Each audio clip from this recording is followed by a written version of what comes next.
بات کا تجھے پتا ہے کہ جو بلوچستان کے مسائل کے حل کے لیے پیکج اناؤنس ہوا ہے؟ آغاز حقوق بلوچستان پیکج ہے۔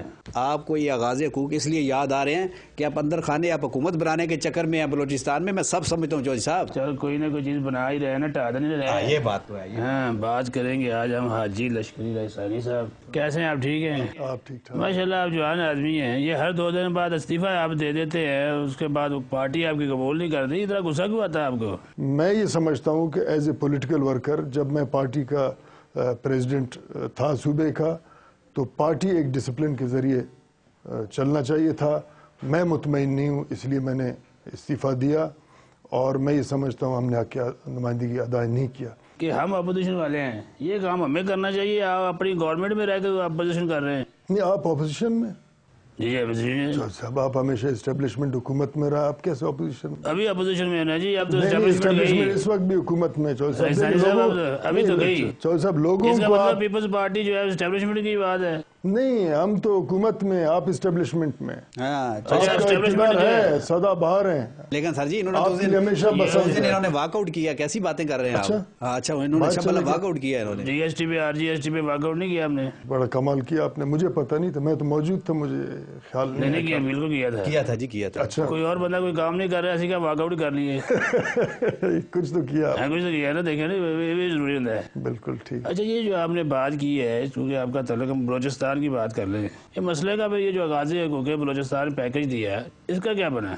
دیکھیں اس میں مختلف ایشوز کا ایڈریس کیا گیا ہے، انتظامی تھے بیسکلی۔ مثلاً اس میں یہ تھا کہ جو چھاونیاں بننی تھیں یا جن کے لیے زمین الاٹمنٹ ہوا تھا ان کو روک لیا جائے، وہ ہوا۔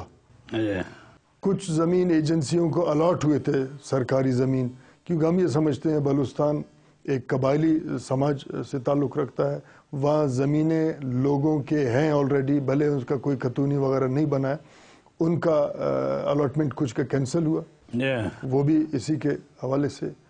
گریجویٹس کو 5000 نوکری پہلے فیز میں دی گئی، اور اس میں بھی انٹرویوز بڑے کوشش کی گئی کہ ٹرانسپیرنٹ ہو، اور انٹرویوز ہوئے۔ اسی کے ساتھ ساتھ لیویز کی بحالی، جو لوکل کمیونٹی فورس ہوتا ہے، اس کا بھی جو ہے قانون پاس ہوا، اور وہ بھی ہوا۔ مسنگ پرسنز کا ایشو کو اس شدت سے ایڈریس نہیں کیا، رحمان ملک صاحب بہت مصروف رہتے ہیں، انہوں نے تو کمیشن بھی بنا دیا، اور ہمارا شکوہ مرکز سے بلوچستان کا یہ ہے کہ بڑا زبردست کام کیا، جمیل فخری صاحب کے بیٹے کو واپس لائے، بڑا زبردست کام ہے، لوگ اپریشیٹ کرتے ہیں اس کو، مگر لوگ یہ کہتے ہیں کہ کیا اسی شدت سے بلوچستان کی مسنگ پرسنز کے لیے بھی ریاست نے یا انہوں نے رحمان ملک صاحب نے کام کیا؟ اس میں ابھی تک کوئی خاص نتیجہ نہیں۔ وہ کس کے پاس ہے جی؟ وہ بس کیسے ہو گئے؟ کچھ ہماری ایجنسیوں کے پاس ہے، اور پہلے مسنگ ہوتے تو اب ان کو قتل کر کے پھینک دیا جاتا۔ کچھ ان تنظیموں کے حوالے سے یا چھوڑ کے چلے گئے، یا ان تنظیموں اغوا کیا جن کو مزاحمت کار کہتے ہیں۔ کچھ ریاست کے سرپرستی میں الشمس اور البدر ٹائپ کے تنظیموں بھی وہ کیا ہے، لیکن میں یہ سمجھتا ہوں کہ اگر پولیٹیکل پروسیس کو ٹرانسپیرنٹ طریقے سے ہم آگے بڑھاتے، مثلاً پاکستان کا پولیٹکس معذرت کے ساتھ ایک کرپٹ پولیٹیکل پریکٹس پہ چلتا ہے۔ جو لوگ ایجنسیوں کے پاس ہیں، ہمارے حکومت کو چاہیے تھا، ہمارے ریاست کو چاہیے تھا، اور جس طریقے سے چینی اور چاول کے لیے ہمارا چیف جسٹس صاحب سوموٹو ایکشن لیتے ہیں، تو اس حوالے سے بھی لینا چاہیے، جس پہ بالکل خاموش ہو گیا۔ تو پتہ یہ چلتا ہے کہ اسٹیبلشمنٹ کا طاقت اس وقت تک موجود ہے، اور دلچسپی وہ نہیں تو وہ لگتی۔ صرف رئیسانی صاحب اپوزیشن تھا کہ محدود نہیں رہتا، آپ نے ہمیں کہہ دیا کہ وہ اسٹیبلشمنٹ جو ہے وہ ہم اسٹیبلشمنٹ کے لوگ ہیں، تو وہ تو اسٹیبلشمنٹ تو ہر جگہ رہتی ہے، چاہے وہ گورنمنٹ ہو چاہے اپوزیشن ہو۔ اب نہیں ہے، میں نے آپ کو کہا کہ آپ سدا باہر رہتے ہیں۔ نہیں ابھی نہیں ہے۔ لیکن ایک بات مجھے چوئی صاحب سمجھ نہیں آتی، یہ جو سردار لوگ ہیں بلوچستان کے، انہوں نے خود بھی بڑا کام وہاں پہ خراب کیا ہے، وہاں پہ سڑکیں نہیں بننے دی، وہاں پہ تعلیم عام ہونے نہیں دی، وہاں پہ اب بھی غریب مزارے رکھے ہیں جن کے پاس بیچاروں کے پاس 2 وقت کی کھانے کی روٹی نہیں ہے، اور پھر یہ شکایت بھی حکومتوں سے کرتے ہیں۔ لو جی دو جواب، زبردست بات انہوں نے کیا ہے۔ جواب دیو نا پھر۔ ان کا ریسرچ نہیں ہے, مطلب کسی نے سمجھایا ان کو, یہ بھی اسٹیبلشمنٹ کا بندہ لگتا ہے کہ پیچھے بھی سامراج کا ہاتھ.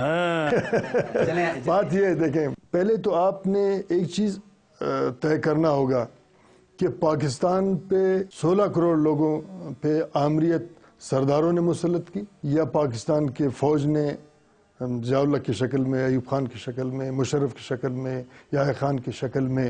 دو قومی نظریہ جب ٹوٹا تو کیا مارشل لا اور 1 یونٹ کی وجہ سے ٹوٹا یا کسی سردار کی وجہ سے؟ بڑے آپ معاملات پہ آپ کا توجہ نہیں ہوتا, ڈرتے ہیں, یا جنرل آپ کے رشتہ دار ہوتے ہیں, یا فوج میں آپ کے عزیز قریب ہیں. دوسرا بات یہ ہے کہ 70% بجٹ یا پاکستان کا اکثریت بجٹ فوج کے پاس ہے یا سرداروں کے پاس ہے. انجینئرڈ الیکشن جو ہمارے سماج کے اندر ہیں, کیا وہ اسٹیبلشمنٹ کرواتا ہے یا سردار کرتے ہیں؟ اس وقت بھی صوبائی اسمبلی میں اکثر سردار نہیں ہے, اکثر عام لوگ ہیں.